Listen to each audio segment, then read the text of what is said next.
하나님 주시는 말씀 같이 보겠습니다. 사무엘상 1장 1절부터 6절까지입니다.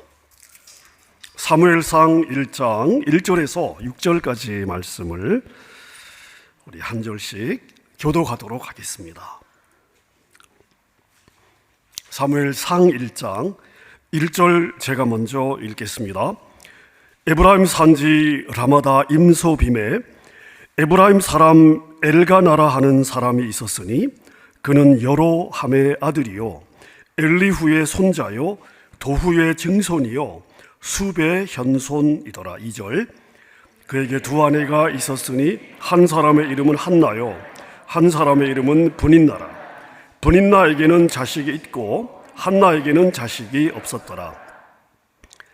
이 사람이 매년 자기 성읍에서 나와서 실로에 올라가서 만군의 여호와께 예배하며 제사를 드렸는데 엘리의 두 아들 홈니와 비느하스가 여호와의 제사장으로 거기에 있었더라. 엘가나가 제사를 드리는 날에는 괴물의 분깃을 그의 아내 브닌나와 그의 모든 자녀에게 주고 한나에게는 갑절을 주니 이는 그를 사랑함이라. 그러나 여호와께서 그에게 임신하지 못하게 하시니 여호와께서 그에게 임신하지 못하게 하심으로 그의 적수인 브닌나가 그를 심히 격분하게 하여 괴롭게 하더라. 아멘. 저희가 지난 몇 주 동안 믿음에 대해서 묵상해 보았습니다. 그래서 설교의 제목도 다시 생각해 보는 믿음. 그런 제목으로 우리가 신앙생활하면서 너무나 익숙한 믿음이지만 과연 나에게 성경이 이야기하는 믿음이 있는가 하는 그러한 부분에 대해서 저희가 함께 생각해 보았습니다. 성경에서 믿음을 이야기할 때 성경이 이야기하는 믿음의 구절마다 항상 연결되는 컨셉이 있는데요. 그게 바로 하나님의 능력입니다. 그러니까 이 믿음하고 하나님의 능력은 성경이 함께 연결해서 이야기를 하고 있습니다. 그래서 바울 사도가 에베소 교회 성도들을 위해서 기도할 때 에베소서 1장 19절에 보니까 믿는 자에게 베푸시는 하나님의 능력이 얼마나 큰지를 너희로 알게 하시기를, 보게 하시기를 원하노라. 믿는 만큼 하나님이 역사하시는데 너희들이 큰 믿음을 가지면 하나님이 크게 역사하시기 때문에 믿는 만큼 역사하시는 하나님의 그 능력이 얼마나 큰지를 너희가 보았으면 좋겠다. 이 믿음과 믿음만큼 역사하시는 하나님의 능력이 이 구절에서도 연결이 되어 있습니다. 여러분, 이 구절에서, 이 에베소서 1장 19절에서 바울 사도가 이야기하고 싶은 게 무엇일까요? 하나님께 무한한 능력이 있어요. 그런데 우리와 유한한 인간과 전능하신 하나님을 연결하는 통로가 뭐냐? 이게 바로 믿음이라는 것입니다. 그러니까 우리가 믿으면 역사하지만 우리가 믿지 않으면 하나님의 능력이 아무리 커도 나는 하나님의 능력과 아무런 상관이 없는 삶을 살게 되는 것이죠. 그래서 믿음은 하나님의 능력과 연결되는 통로라고 할 수 있습니다. 그런데 제가 마가복음 11장 24절을 저희가 묵상을 해보았잖아요. 제가 한번 읽어볼게요. 무엇이든지 기도하고 구하는 것은 받은 줄로 믿으라. 그리하면 너희에게 그대로 되리라. 제가 에베소서 1장 19절 말씀과 이 마가복음 11장 24절의 말씀을 묵상을 제가 하면서요, 지금 이 마가복음 11장 24절의 말씀을 이렇게 요약할 수 있겠다 싶었습니다. 기도하고 구한 것을 받은 줄로 여기면 그대로 이루어진다. 맞습니까? 여러분, 제가 이 말씀을, 이 두 구절의 말씀을 계속 제가 묵상하고 있다고 말씀을 드렸잖아요. 계속 제가 매일 묵상을 하고 있거든요. 근데 이 말씀을 묵상하면서 저에게 이런 깨달음이 왔습니다. 여러분, 우리의 문제가 뭐냐면요, 믿고 구하면 응답을 주시는데 우리의 문제는 뭐냐 하면 구하질 않아요. 기도하질 않습니다. 자, 이것이 우리의 가장 큰 문제라는 생각이 들었습니다. 자, 여러분, 이 마가복음 11장 24절을 우리가 이렇게 정리할 수 있어요. 하나님은 우리가 믿는 대로 역사하셔요. 믿음은 하나님의 능력과 우리를 연결하는 통로입니다. 자, 그런데 그 통로를 여는 열쇠가 뭐냐? 그 통로를 여는 열쇠가 뭐냐? 바로 기도라는 것입니다. 자, 그래서 이 에베소서 1장 19절과 마가복음 11장 24절을 연결하면서 제가 묵상을 해보니까 하나님은 우리가 믿는 대로 역사한다가 아니에요. 그게 정확하지 않습니다. 정확한 표현이 아니에요. 반만 맞습니다. 하나님은 우리가 믿는 대로 역사하신다. 이건 반 50%만 맞는 표현입니다. 정확한 표현은 뭐냐 하면요, 하나님은 우리가 믿고 기도할 때 역사하신다. 아멘입니까? 자, 여러분, 이때 응답의 문이 열리게 되는 줄로 믿습니다. 자, 오늘 본문에 기록된 한나의 기도가 바로 그것을 이야기해 주고 있습니다. 제가 에베소서 1장 19절과 마가복음 11장 24절을 묵상을 하고 한 구절 한 단어들을 제가 뜯어서 또 연결해 보고 묵상을 하면서 한나의 기도가 생각이 났습니다. 사무엘상, 사무엘하, 이렇게 성경에 이름 붙여진 위대한 인물 이 사무엘은요, 이스라엘 역사에서 위대하게 쓰임받았던 하나님의 사람입니다. 저는 어릴 때부터 이 사무엘을 참 제가 좋아했는데요, 좋아한 두 가지 특별한 이유가 있습니다. 첫째는요, 저희 어머님이 딸 셋을 낳고 저를 임신을 하셨는데 딸을 셋을 낳고 너무 창피하셨대요. 그래서 저를 임신했는데 또 딸일까 봐 계속해서 임신 내내 기도를 하셨답니다. 하나님, 딸이라도 아들로 바꿔주십시오. 그리고 기왕 아들 주실 거면 사무엘 같은 아들을 주십시오. 한나가 기도해서 아들을 얻었는데 저도 이렇게 기도하니까 사무엘 같은 아들을 주십시오. 자, 그렇게 기도를 하셨는데 제가 태어났답니다. 어릴 때부터 제가 이 이야기를 들었어요. 그러니까 제가 사무엘을 좋아했겠어요? 안 좋아했겠어요? 그냥 사무엘이 그냥 좋았습니다. 자, 근데 제가 사무엘을 개인적으로 또 좋아한 이유가 있습니다. 사무엘상 3장 19절에 보면 이런 말이 있어요. 사무엘이 자라매 여호와께서 그와 함께 계셔서 그의 말이 하나도 땅에 떨어지지 않게 하시니, 자, 이 말씀이 있습니다. 여러분, 이 말씀의 원래 의미는요, 하나님께서 사무엘의 말에 권위를 주셔서 사무엘이 말하는 것을 다 이루어 주셨다는 아마 그런 의미일 것 같습니다. 하지만 동시에 전 어릴 때 제가 신학적인 해석 능력이 있었던 건 아니니까 전 어릴 때 이 사무엘상을 스쳐 읽으면서 3장 19절을 제가 읽고 지나갈 때마다 저는 어떤 생각을 했냐면요, 하나님, 내 입에서 나가는 말이 사무엘처럼 땅에 떨어지는 햇소리를 하지 않도록 제 혀를 지켜주십시오.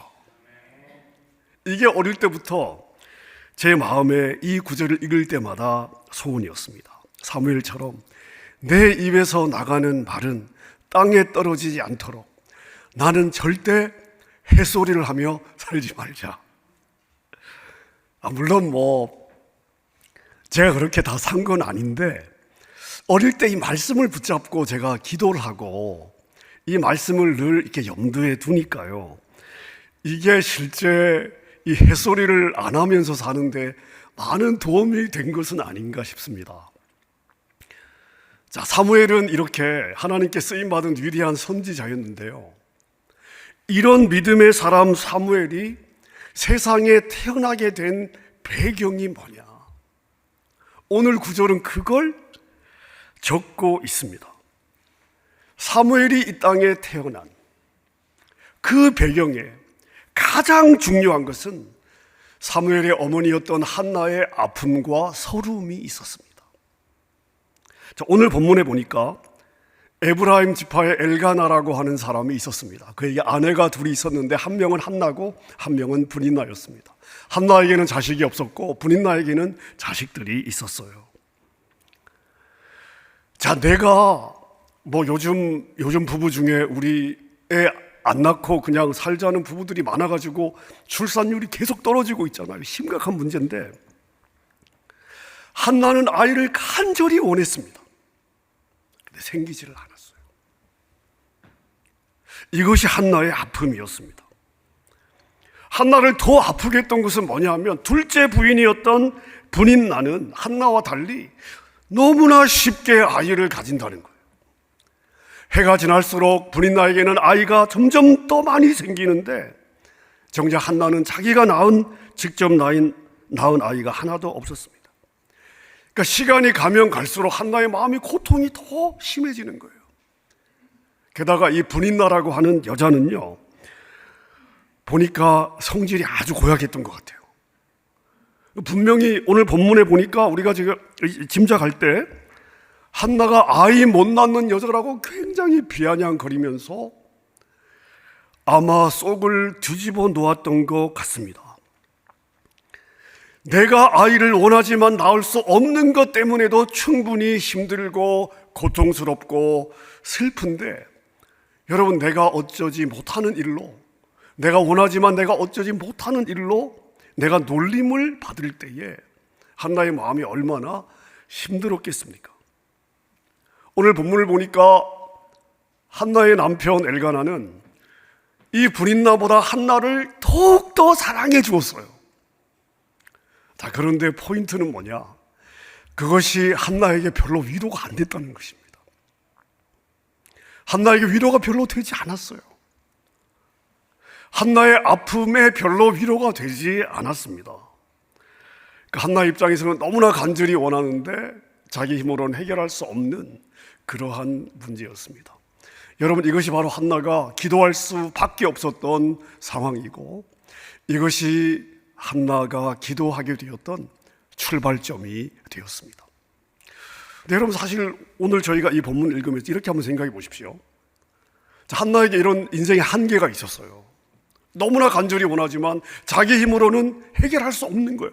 노력한다고 풀 수 없는 그러한 문제 앞에서 한나가 기도하는 것 이외에 다른 방법으로 자기의 감정을 풀 수도 있었습니다. 남편을 원망하고 브닌나를 원망하고 세상을 원망하면서 낙심과 절망으로 평생 불평과 원망으로 정말 세상을 탓하고 평생 우울증에 시달리며 살았을 수도 있습니다. 자기의 상황을 잊어버리기 위해서, 자기의 이 슬픔과 이 서러움을 잊어버리기 위해서 날마다 술로 세월을 보냈을 수도 있습니다. 여러분, 근데 한나가 그렇게 하지 않았어요. 한나가 그렇게 하지 않았습니다. 한나는 자신이 만난 한계 앞에서 그런 방법을 선택하지 않았습니다.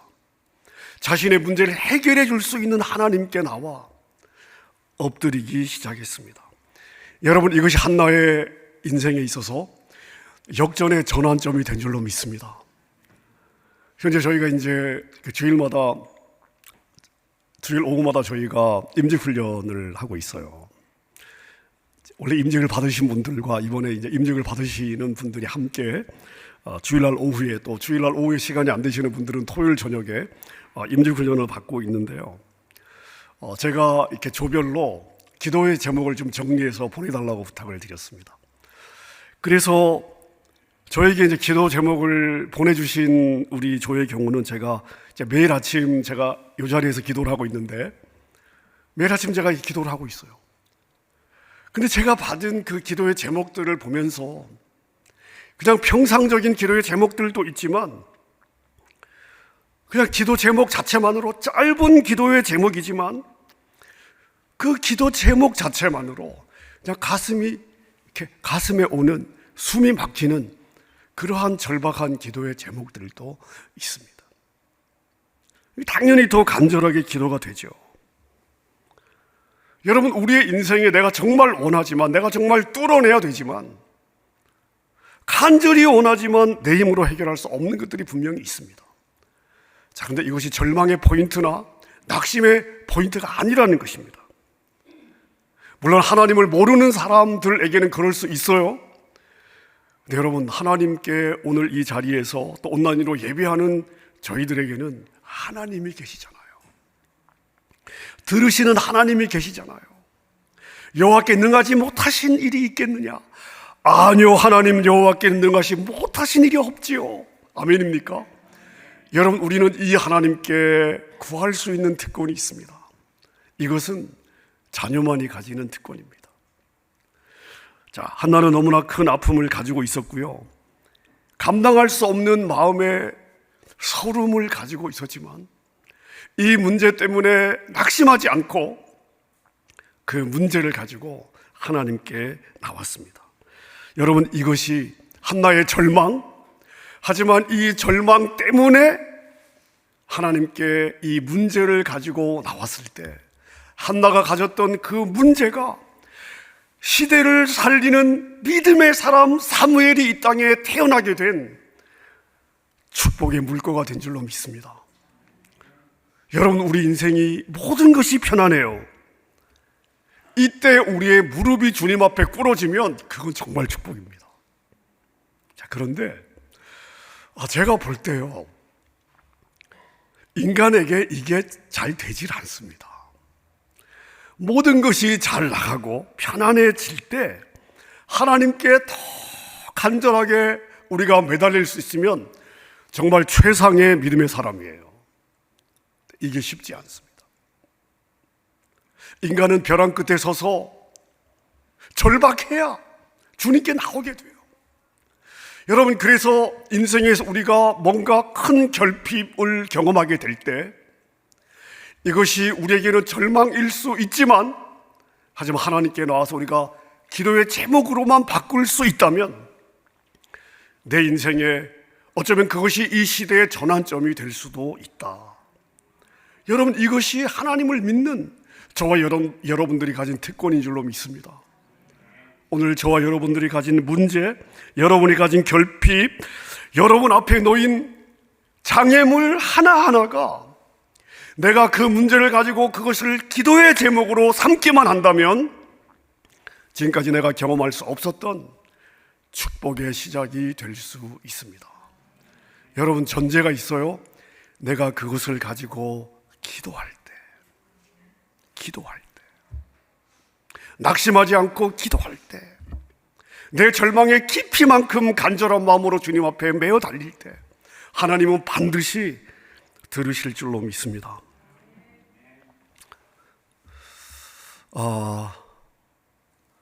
지난 12월 말에 고등부를 섬겼던 우리 전도사님이 사임을 하셨습니다.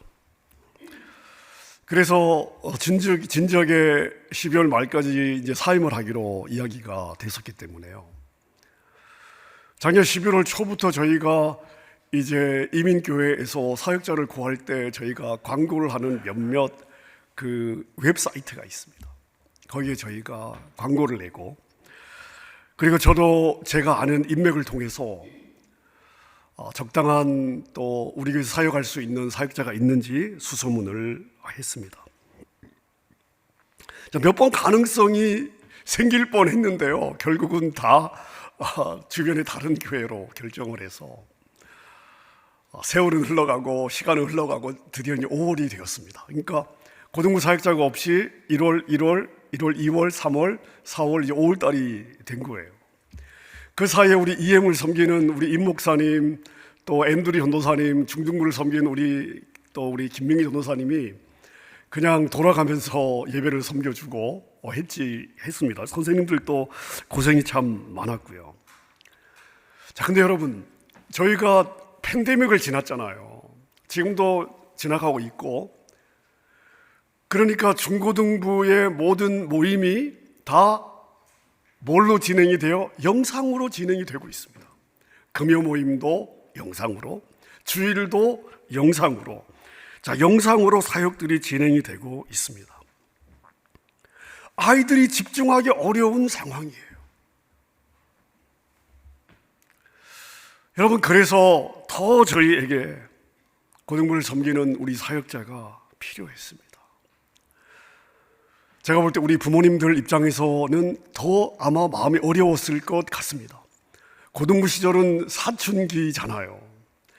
부모가 사실은 이렇게 자녀에게 뭔가 부모의 마음을 좀 이야기를 하는 것 자체가 아이들에게는 바드가 될 수 있는 그러한 그 시기 아닙니까? 가장 예민한 때고 세상에 유혹도 많고요. 그래 학교도 못 가요. 공부도 집중이 어려워요. 이때 누군가가 신앙으로 이 아이들의 중심을 잡아줘야 되는데 사역자가 없어요. 사역자가 구해지질 않습니다.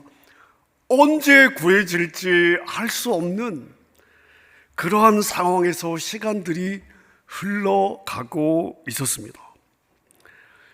사실 담임 목사인 저도 시간이 흘러가면서 마음이 급해서 정말 여기저기 수소문해서 알아보고 있었지만 여러분, 요즘 이민교회에서요 사역자 구하는 게 정말 어렵습니다. 예전에 신학교에 신학 이제 목회 준비를 하는 한인 신학생들이 예전에 한 100명이었다면요 요즘은 4분의 1도 숫자가 되질 않는답니다. 그러니까 이민교회 숫자는 그대로인데 이제 목회를 하겠다는 캔디데이트 자체가 없으니까 교회마다 사역자들을 구하기 위해서 난리입니다. 심각한 상황이에요. 자, 이런 상황에서 5월 초에 고등부 부모님들이 주축이 되어서 하나님, 우리 고등부 아이들을 영적으로 케어할 수 있는 영적 지도자를 보내주십시오. 이렇게 우리 고등부 PTA가 주축이 되어서 기도 모임을 시작했습니다. 안 되겠다, 더 이상 기다릴 수 없다, 담임 목사 못 기다리겠다, 우리가 하나님께 기다리자. 아마 제가 볼 때 그런 마음이었을 것 같습니다. 너무 잘하셨어요. 자, 제가 부모님들이 기도 모임을 시작했다는 이야기를 제가 들었어요. 그리고 제 마음에 때가 되었나 보다. 부모님들이 저렇게 엎드리면 들으시는 하나님께서 반드시 일을 하시겠구나. 자, 이런 그 확신이 제 안에 그냥 스쳐 지나갔습니다. 하지만 그때까지 구체적으로 아무 일도 일어나지 않았습니다. 그런데 오늘 고등부 전도사님이 인사를 하셨잖아요. 뒤를 돌아보니까 부모님들이 기도 모임을 시작을 하고 일주일 정도 지나고 제가 오늘 우리 인사한 데이비 전도사님을 만났더라고요. 여러분, 그 만남이 전혀 계획되지 않았던 만남이었습니다. 여러분, 하나님께서 일하신 결과인 줄로 믿습니다. 사실 이 데이비 전도사님에게는 우리 교회로 결정하기 전에 우리 교회보다 조건이 더 좋은 몇몇 교회가 저를 만나기 전에 이미 콜이 있었어요. 인간적으로 계산하면 더 크고 환경도 좋은 그 교회로 갈 수도 있었습니다. 자, 그런데 참 너무나 감사한 것은 환경과 조건이 가장 열악한 우리 교회인데요, 바로 그 이유 때문에 우리 교회를 섬기기로 결정을 했습니다. 할렐루야. 그때가 5월 중순인데 지금 한 달 지났잖아요. 저는 지난 한 달간 진행된 이러한 과정들을 보면서 이것은 전적으로 하나님께 기도하고 메어 달린 우리 부모님들의 그 간절한 마음을 하나님께서 듣고 일하셨다. 하나님 앞에서 하나님이 주신 자녀들을 믿음으로 키워보겠다고 엎드렸던 PTA 부모님들의 무릎을 보시고 전도사님과 너무나 우연 같은 만남을 주셨고 여러 교회들 가운데 우리 교회로 마음을 열어주셨다고 믿습니다. 여러분, 우리가 기도하면 하나님은 들으시는 하나님이신 줄로 믿습니다. 우리의 결핍과 아픔과 우리의 서러움과 우리의 부족함은 기도하지 않을 때는 문제로 남을 수밖에 없지만 우리가 기도하면 축복으로 바뀌는 출발점이 되는 줄로 믿습니다. 여러분, 제가 지난 한 주간 더 좋은 소식을 듣고 있습니다. 차세대 우리 담당하시는 목사님, 우리 차세대 사역 원장님, 또 우리 PTA를 중심으로 조금 전에 공동체 나눔의 시간 때 광고가 나갔지만 7월 한 달 동안 우리 부모님들이 집중적으로 기도 모임을 갖기로 했다. 제가 그 소식을 듣고 소망이 있구나. 목사보다 낫다. 이런 생각을 하게 되었습니다. 월요일부터 금요일까지 매일 저녁 9시 7월 한 달 토요일 저녁 9시부터는 앞으로 계속해서 부모님들이 기도 모임을 가지겠다고 누가 시킨 것도 아니에요. 불시한 적이 없어요. 부모님들이 아이들을 위해서, 아이들을 육신의 부모이기 전에 하늘 아버지가 되시는 하나님께 우리의 자녀들을 그분의 보좌 위에 올려드리고 그분의 이름으로 축복하겠다고 부모님들이 결정을 한 것입니다. 저는 이번에 우리 모든 부모님들이, 여러분이 10분이 짧은 시간일 수 있습니다만은 모든 부모님들이 함께 차세대와 자녀들을 위해서 기도할 때 하나님께서 반드시 역사하실 줄로 믿습니다. 여러분, 사실이요, 자녀들을 위해서 가장 간절하게 기도하실 분은 부모님들밖에 없어요. 자기 자녀에 대한 가장 간절한 기도는 부모의 가슴에서 나오는 것입니다. 그 육신의 부모가 그 자녀들의 하늘 아버지가 되시는 하나님께 기도할 때 하나님이 일하십니다. 사역자를 보내달라고 절박한 마음으로 시작한 기도가 이제는 그 사역자를 받는 것에서 그치지 않고 본격적으로 우리의 자녀들을 변화시키는 생명의 능력이 있는 사역으로, 우리 7월 한 달 부모님들의 기도가 사역을 생명의 사역으로 이끄는 시온의 대로가 될 줄로 믿습니다. 말씀을 제가 정리하겠습니다. 여러분, 인생에 결핍이 있어요. 인생은 완전하지 않습니다.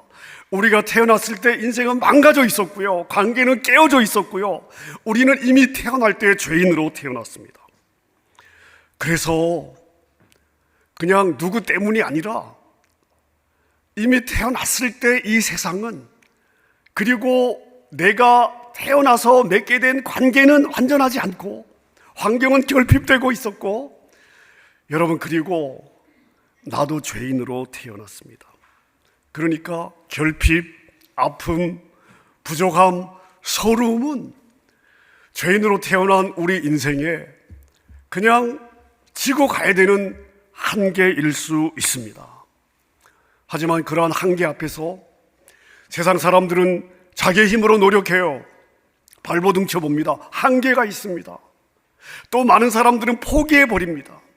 또 많은 사람들은 세상의 다른 방법으로 자신의 그 한계를 잊어버리려고 할 때도 있습니다.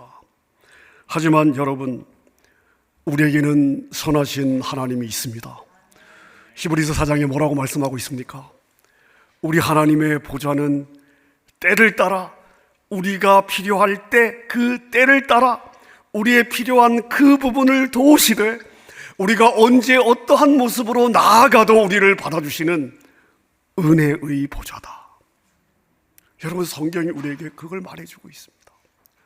은혜의 보좌다. 찬송가 우리가 잘 아는 가사 있잖아요. 그 두려움이 변하여 내 기도 되었고, 전날의 한숨 변하여 내 노래 되었네. 아멘입니까? 여러분, 걱정만 하면 신세 한탄이에요. 하지만 그 걱정 때문에 아버지께 기도하면 우리 전날의 한숨을 노래로 바꾸어 주시는 줄로 믿습니다. 여러분, 그래서 이러면 어떨까 싶습니다. 우리 PTA 부모님들이 9시에 모여서 10분 동안 기도할 때 우리 전체 성도님들도 매일 저녁 9시에 여러분들이 계신 곳에서 10분씩 함께 기도하면 어떨까 싶습니다. 국가의 미래를 위해 기도하고, 교회를 위해 기도하고, 여러분의 생업을 위해 기도하고, 건강을 위해 기도하고, 무엇보다 자녀들을 위해서 기도하고, 특별히 7월 한 달 동안 여러분의 삶에 하나님의 도우심이 필요한 기도의 제목을 놓고 그냥 한 기도의 제목을 매일 10분 집중해서 그냥 하나님의 보좌를 함께 흔드는 거예요. 그래서 하나님께서 보좌에 계시다가, 아니, LA 이 코리아 타운에 도대체 무슨 일이 있는데 이렇게 보좌가 흔들리냐. 하나님이 놀래서 그냥 이렇게 우리의 무릎을 주목하시게끔 저희가 그렇게 한 마음으로 기도하면 어떨까 싶습니다. 우리가 우리의 소원을 기도의 제목으로 바꾸어 주님께 기도하면 우리의 기도가 땅에 떨어지지 않도록 하나님이 우리를 배려해 주실 줄로 믿습니다. 여러분, 한나가 아픔을 가지고 주님 앞에 기도할 때 사무엘이라고 하는 위대한 믿음의 응답을 받은 것처럼 여러분이 여러분의 기도의 제목 한 개를 가지고 아픔을 가지고 기도할 때